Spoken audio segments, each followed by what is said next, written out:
my deputy, Panadiji Elijah Obebo, the county commissioner, the speaker of Kisii County Assembly, honorable members of County Assembly who are present, the chair of the Kisii County Public Service Board, members of the Kisii Executive Committee, distinguished invited guests, and the great people of Kisii.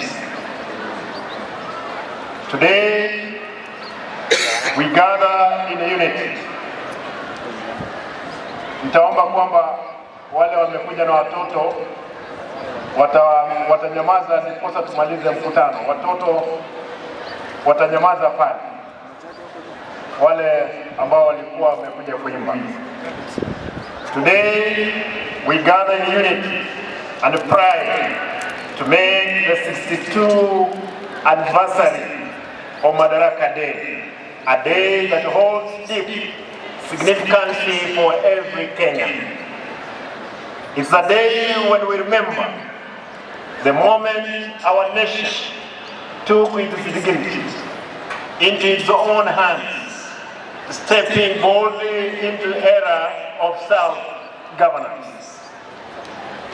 This historic occasion is not only a celebration, but a solemn reminder of the immense sacrifice made by our forefathers. Men and women from all corners of Kenya, including our own Kisii County, stood firm, fought valiantly, and endured hardship, so we can cool and have a country founded on freedom, justice, and hope. Here in Kisii, we pay special tributes to our local heroes and heroines. Otenyo Nyamateretere, Ogora Bitenga, Serure Moturi, Yamacharara, Ongeri Nyamartenda, Betre Nyagaka, and Mura Niti, among other many others. These gallant individuals played a pivotal role in our liberation struggle. Some gave their lives so that future generations could live in a society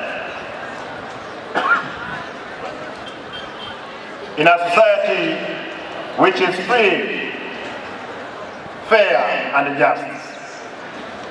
Their courage, resilience, and unwavering patriotism are entered into a collective memory and serve guidance light as we forge ahead.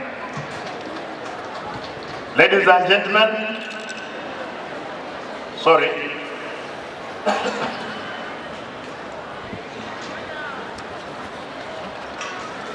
Ladies and gentlemen, as we honor their leaders, let us also reflect on the journey we have undertaken together since I assumed office as governor.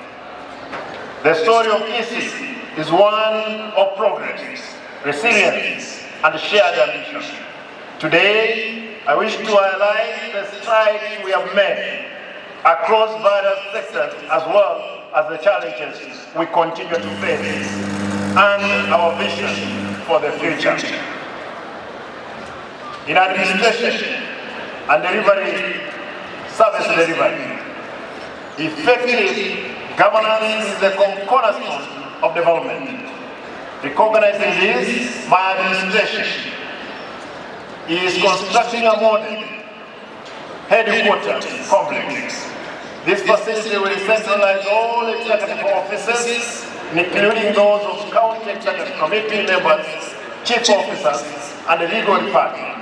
By bringing these officers under one roof, we are not only improving efficiency, but also enhancing accessibility for our citizens. The new headquarters will foster an open office policy, promoting transparency and accountability. and significantly reducing opportunities for corruption, especially in the issues of permit and approvals. In addition, we are completing and operationalizing sub-county administration offices in all 9 sub-counties. These offices will serve as available closer to the people. Our vision is to cascade the model down the ward level so that every resident, regardless of location, can access governance services with ease and dignity. The health, and I want to say this, the health of our people and well-being remain a top priority. I extend my deepest appreciation to all health professionals and support staff who work tirelessly to serve our community. We are in the final stages of completing Mother and Child Hospital MCH wing at the Kisii Hospital. Once operational, this facility will provide specialized care to expectant mothers, newborns, and children under 5. It will offer comprehensive maternal and postnatal pediatric services under one roof, significantly reducing maternal death to our infants to be born in that facility. To further improve service delivery, we have digitized the hospital system, which has eliminated privileges, increased revenue collection, and enabled the facility to become self-sufficient.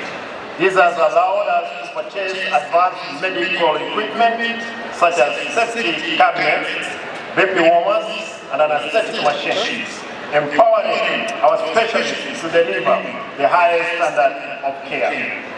And this one I want to say, to be very specific, is for that level 5, where significantly we have improved on revenue.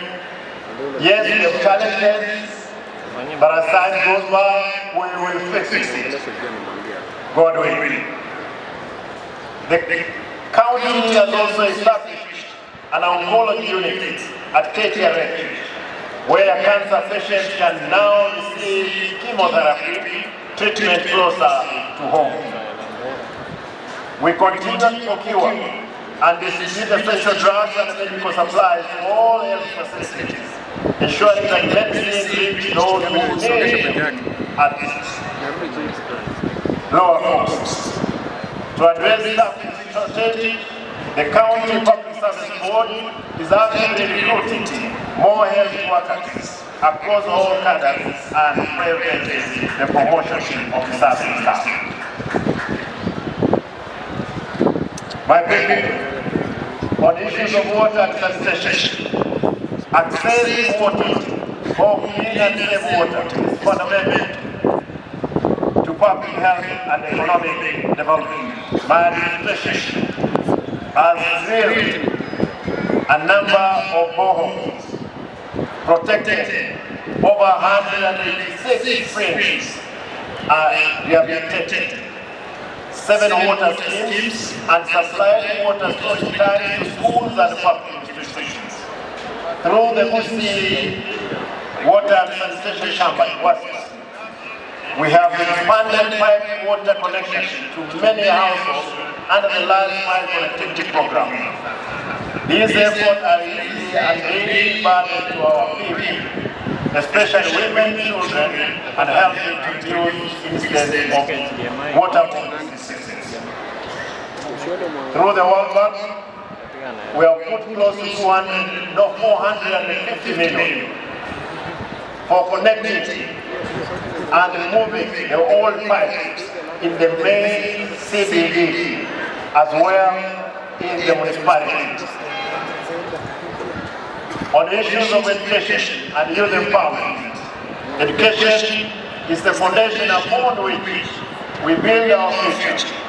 The county has structured and upgraded numerous early childhood development, ECD centers and vocational training, VTCs, across most sub-counties and wards. Some of these projects are complete. You heard Mheshimiwa Mwenyewe say that it is ward. There are around 10. My brother, hopefully next week, I'll be walking through your ward to see and operationalize all those ECD classrooms. Where we're employing ECD teachers on permanent and pensionable terms, providing them with the security and motivation to nurture our children. We recognize the importance of empowering our youth beyond classrooms through our center. We are equipping young people with practical skills in information and communication technology, ICT.